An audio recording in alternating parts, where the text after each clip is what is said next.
Fatos e versões. O que vai impactar a sua vida agora no Café com Política. E o papel dos meios digitais, para ser mais específico, o papel das redes sociais nessas eleições. É sobre isso que hoje nós vamos conversar aqui no Café com Política. E para falar a respeito desse assunto, a gente está recebendo hoje, com muito prazer, aqui o consultor de marketing político digital, Henrique Carvalho. Bom dia, bem-vindo aqui ao Super N, Henrique. Bom dia, Rodrigo. Bom dia, Delmo. Bom dia aos ouvintes. Bom dia. Prazer recebê-lo. Ô Henrique, para começar, até que ponto as redes sociais vão ser determinantes nas eleições deste ano? E eu te faço essa pergunta muito baseado numa dúvida que eu percebo ainda por parte de algumas pessoas. Estava lendo ontem à noite um artigo na Folha de São Paulo, no site do jornal Folha de São Paulo, em que o articulista, e eu me perdi aqui com o nome agora, ele colocava ainda um ponto de interrogação, se as redes sociais vão ser tão determinantes quanto se pensa nesse ano ou não. E qual a opinião do consultor político de marketing digital?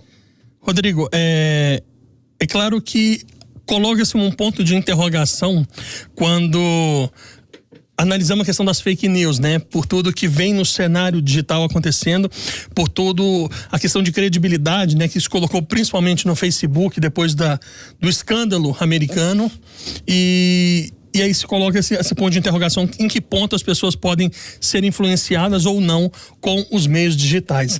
Mas a gente precisa ressaltar bastante a mudança da característica da campanha eleitoral, porque o período de TV, que até então era o mais utilizado para se influenciar os eleitores, ele está reduzido. Então a gente já tem uma campanha em 45 dias, só que são cerca de 30 dias de TV e com tempo de TV ainda menor. Então os candidatos eles precisam saber utilizar muito bem, e aí quem souber utilizar muito bem a internet, ele vai conseguir voto, ele vai conseguir levar a sua mensagem correta para o eleitor.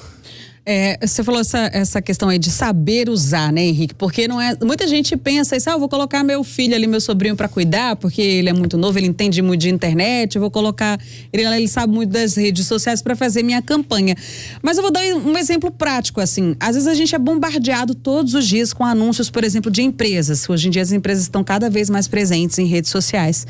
Da série, esse candidato está fazendo isso errado. O que é que você poderia citar em relação a esse período que vai começar agora e, como você disse, muito curto, para que no lugar dele fazer uma boa campanha, mostrar uma boa imagem para o eleitor não fique chateado com ele porque está bombardeando as redes sociais? Eu digo que quem começar a pensar em campanha eleitoral digital de hoje para amanhã, a coisa já começou errado, né? Porque esse é um trabalho que deveria ter sido feito antes. E esse grande erro, né, nessa forma de impactar o eleitor ou até o usuário, né, ou possível cliente, quando você citou a questão das empresas, ela passa justamente por um grande problema que eu vejo, você não conhecer bem o teu público-alvo. Você não estuda, você não faz um entendimento da cabeça do consumidor, a gente trazendo para a política a questão do eleitor, né? O que o eleitor quer consumir? As pessoas não estão na rede social muitas vezes para poder consumir informação. Se elas querem consumir informação, elas entram num portal de notícia, como o do jornal Tempo. Na rede social a gente quer relacionamento. Então, passa-se muito pelo tipo de conteúdo que eu vou colocar, o tipo da linguagem que eu vou utilizar e principalmente o formato que pode mudar de cidadão para cidadão, a forma que eu quero consumir esse conteúdo. Então, antes de sair postando, né, essa síndrome do sobrinho, né, que o sobrinho é porque eu sei postar e aí eu posso fazer uma estratégia digital, né? Passa muito mais por entender. Se não fosse isso, não precisaria existir o neuromarketing, por exemplo, né? Onde você tem a entender a cabeça do usuário. Então, se for sair postando, você pega uma criança hoje, 1 ano, 2 anos, colocar um celular na mão dela, ela sabe postar em muita rede social. Então, essa síndrome do sobrinho, volto a dizer, quem apostar nisso vai estar jogando dinheiro fora, né? Porque eu acho que isso vai acontecer muito, porque vem a questão do impulsionamento esse ano, que é uma novidade na lei eleitoral em relação à eleição de 2016 municipal, e quem não souber vai acabar jogando dinheiro fora e perdendo tempo, e como se diz, em vez de ganhar voto, vai até afastar o eleitor se utilizar da maneira incorreta. Isso que você está falando faz muito sentido, porque eu tenho observado, imagino que a Delma deve ter observado também, nessas últimas semanas em especial, toda a sorte de pré-candidatos que nos adicionam nas redes sociais, que começam a nos seguir. A Delma e a gente é mais ativo principalmente no Instagram, né, Delma? Isso, exatamente. E a gente percebe assim de forma muito evidente. Ainda ontem mesmo eu fui surpreendido com uma pré-candidata lá do Paraná, que eu sequer nunca tinha ouvido falar e que apareceu no meu Instagram. Ela é pré-candidata a algum cargo legislativo lá que eu nem me lembro exatamente aqui. De repente ela apareceu e aí tá um exemplo talvez de como as pessoas podem estar jogando dinheiro fora e apostando errado no momento da estratégia, né? Com certeza, porque o grande barato e o diferencial do meio digital para o meio offline é a possibilidade de segmentação da sua comunicação. Hoje eu não preciso chegar, por exemplo, dando até uma dica para quem vai usar aí a rede social. Eu não preciso produzir um conteúdo e postar na minha página para que todo mundo tenha acesso. Eu posso produzir o conteúdo e impulsionar para aquele público do meu interesse. Então, é muito importante, quando você for construir a sua estratégia, que você utilize uma segmentação tabelada, que é o quê? Você pegar as informações do teu público e qual conteúdo ele quer consumir. E você entregar para o público certo o conteúdo certo. Isso vai gerar engajamento, isso vai gerar empatia. E lá na frente, né, numa reta final, a conversão, que se empresa a gente fala em conversão, que seria uma compra, né? A conversão do voto na urna, isso vai ser muito mais possível utilizando a internet. Agora, quem quiser trazer da TV a característica de TV para a internet, né? Igual a gente vê muito isso, né? Ou até mesmo aqueles panfletos os santinhos que eram distribuídos, né? Santinho digital agora. E virar santinho digital vai só jogar tempo fora. Então quem estiver querendo apostar nisso pode desistir, porque só vai incomodar o eleitor. Henrique, porque você falou aí da questão da lei também, da legislação, e a gente também não pode esquecer que apesar da internet ser um ambiente livre, né, e que as pessoas podem postar, podem fazer suas campanhas lá, mas tem multa prevista para quem utilizar de forma indevida também, não tem? Sim, a legislação ela é bem clara, né, que só podem impulsionar conteúdos o próprio candidato, o partido em que ele é candidato, ou o representante legal dele durante a campanha, né? Então, qualquer pessoa, se a Delma quiser, a Delma vai criar uma página e vai querer apoiar um candidato e impulsionar ali uma informação do candidato dela. O candidato não vai sofrer sanção, quem vai sofrer é a Delma. A pessoa tem que ter ciência disso, que não é o candidato que vai ser multado, vai ser multado a pessoa que está fazendo aquilo no CPF dela. Então ela não vai atrapalhar o candidato, ela vai, como se diz, complicar a vida dela, né, financeiramente. Então as pessoas precisam se atentar a isso. E agora o Facebook também, para se fazer anúncio político, onde ele vai ter um rótulo, né, todo anúncio durante a campanha eleitoral a partir de amanhã, ele vai aparecer com um rótulo de propaganda eleitoral. E o Facebook está obrigando as pessoas a se identificarem quem está fazendo aquele anúncio. Então tem que fazer um cadastro onde você vai enviar ao Facebook uma cópia da sua CNH ou da sua identidade que contém a CPF ou do passaporte. Após esse primeiro momento, você vai poder entrar e fazer o seu anúncio político. Por quê? Porque o Facebook também está sendo pressionado, né? E ele está nessa questão. E com relação às fake news, teve uma reunião recentemente com os representantes das campanhas digitais do Facebook em São Paulo e também ficou definido, o Facebook não vai tirar conteúdo que seja identificado como fake news. Ele vai tirar do ar se for identificado como se for notificado pela justiça. Então, para as campanhas ainda vai ser necessário acionar o jurídico para poder retirar as fake news. Mas as agências de checagem do Facebook, identificando isso, o Facebook se comprometeu em reduzir o alcance dessas publicações como fake news. Tá? E também a gente já está vendo uma modificação também no WhatsApp, né, que faz parte do grupo do Facebook, onde ele vai já reduzir o número de encaminhamento de mensagens, né, para poder também frear essa disseminação de fake news. Mas, como a gente sabe, né, na política, fake news existe desde que existe política, né?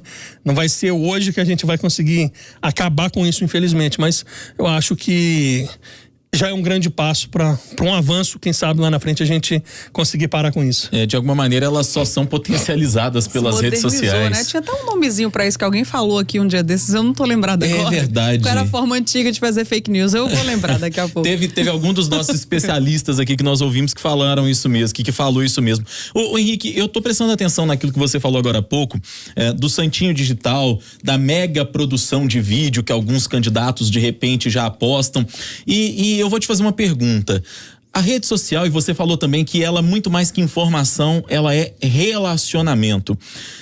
Seria, a grosso modo, dizer que a estratégia adequada na rede social seria uma estratégia profissional, mas que parece amadora? Quer dizer, muitas vezes o vídeo que tem mais engajamento por parte de alguém é quando o sujeito pega ali o próprio celular dele e faz ali a selfie e vai aparecendo e vai se mostrando, algo que parece amador, mas que no fundo até tem uma estratégia. Passa um pouco por isso, aquilo que é produzido demais na rede social, que tem ali muito Photoshop, que tem ali muitos elementos gráficos, etc., causa uma repulsa por parte das pessoas? Primeiro que a rede não perdoa, né? Muito Photoshop, a rede social já... A candidata a vice do Ciro Gomes que o diga, né? Que apareceu uma foto dela tão trabalhada no Photoshop que ela mesma fez piada ontem no Twitter, a senadora Cátia Abreu. Então, a rede já não perdoa esse tipo de, vamos dizer, de erro, né? Porque a rede social, ela precisa...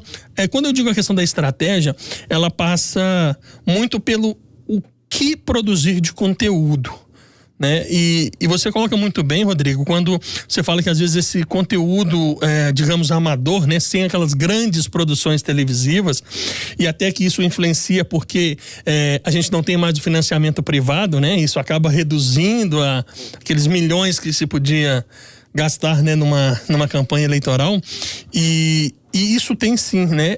Isso faz o cidadão, o eleitor, se sentir mais perto daquele seu candidato. Ele faz sentir, ele gera uma empatia a esse tipo de conteúdo. E isso, por um primeiro momento de campanha, isso é muito positivo. Porque com essa empatia você consegue falar com o seu eleitor diretamente, ele te dá atenção, porque a grande luta na rede social é pela atenção, né? Porque nós somos bombardeados diariamente por milhares, né, dezenas de milhares de mensagens, de conteúdo, e são notificações aqui e ali, e a gente precisa captar essa atenção do eleitor, e com certeza, e eu vou mais a fundo, tá? Eu acho que pro político hoje, pro candidato, ele se destacar, ele tem que usar uma técnica que também já é muito velha, né? Que é o storytelling. Nós, seres humanos, gostamos de ouvir história, e contamos história desde a época das cavernas.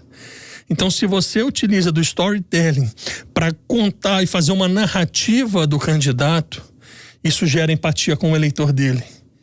Então, você não vai colocar, fazer como se diz, uma cobertura de agenda política, isso nem sempre dá resultado, né? Provavelmente não dá resultado. Mas quando você conta uma história, uma narrativa, né? Você consegue fazer com que o eleitor se identifique com aquele perfil e você consiga atrair a atenção desse eleitor para passar a mensagem que você precisa. Henrique, eu gostaria que você fizesse uma avaliação. A gente fala muito do marco regulatório da internet, não só nesse período eleitoral, mas ele realmente tem ajudado mais a vocês que trabalham com esse marketing digital, ou ainda é um pouco confuso? Porque pelo menos a gente que acompanha, por exemplo, redes sociais, tal, sempre que chega nesse período eleitoral, essas informações relacionadas ao que pode, o que não pode ser feito, isso fica um pouco confuso. Como é que vocês lidam com isso, né, para trabalhar, para que assim cumpra realmente a legislação e não dê problema nem para o candidato ou mesmo para a empresa? É como você colocou, é uma confusão, né? Eu acho que já passou da hora, né, do TSE realmente fazer um documento e deixar claro, ó, pode fazer isso, não pode fazer aquilo.